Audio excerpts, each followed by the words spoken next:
Hi guys, today I brought a friend with me to help explain special education resource classrooms.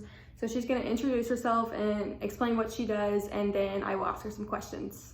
Okay, so hi, my name is Bailey. I am a case manager for children with mental health or those who have mental disabilities and low income. So I work around the Huntsville area. So my typical caseload, I usually have 20 to 30 kids, and usually what we do, or as far as my job, is just kind of provide skills training for those kids. So anything with anger management to social skills, and also providing resources for them and their families to reach their goals of what they're wanting to as far as their treatment plans. And that's kind of what I do. So. Okay, so we're going to start asking some questions for her, and the first is going to be, what is a special education resource classroom? So a lot of times with my kids, most of the time during the school year, I usually go in the schools and work with the kiddos. So basically, kind of with a special education resource classroom, it's, you know, a classroom that accommodates the kids and their needs. Because a lot of times with, you know, kids who I work with, big classrooms are very stressful for them.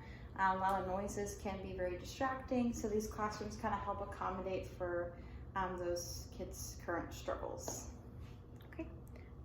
How is a resource classroom usually set up at your schools? Usually they're pretty small. They're not very big. And most of the times to get in these classrooms, you know, you have to have certain, you know, FIEs, arts, you know, those sorts of things. And so they're usually pretty small. Either it's individual work or group work, just kind of depending on, you know, what they're working on. And usually they have, you know, things within the classrooms as well that kind of help them learn and accommodate for those needs. What is the goal of taking these students and putting them in the resource classroom? I think definitely it kind of helps them progress in their academic goals and their learning styles. I think, you know, with some of these kids, I think it's cool that the schools can provide these accommodations because, you know, again, it helps them reach what they're looking for and helps them, you know, in their future academically and those sorts of things. Right. How much time do you yourself usually spend with the students in the classroom based on their age?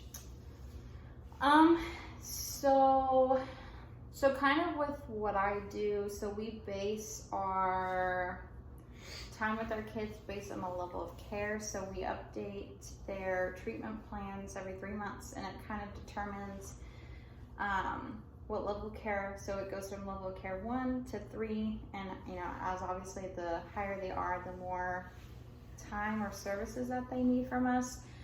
Most of my kids are level of care 2, which means that they're targeted services. So they have skills training with me and also medication management from our doctors, or they have their own PCP.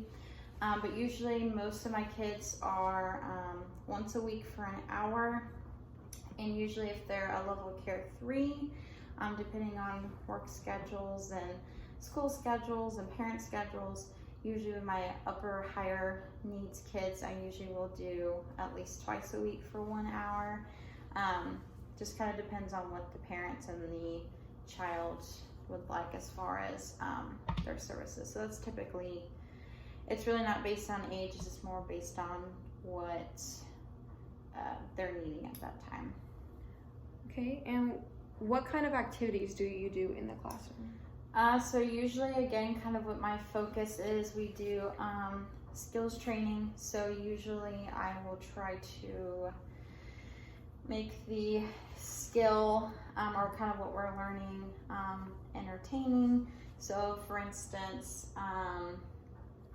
if I have a kid that is, you know, super anxious, really high with anxiety, the curriculum we use is called Youth with High Functioning Autism. And so usually we go through skills of, if they had a really stressful week at school or at home, and they're like, hey, this is what I've been going through this past week.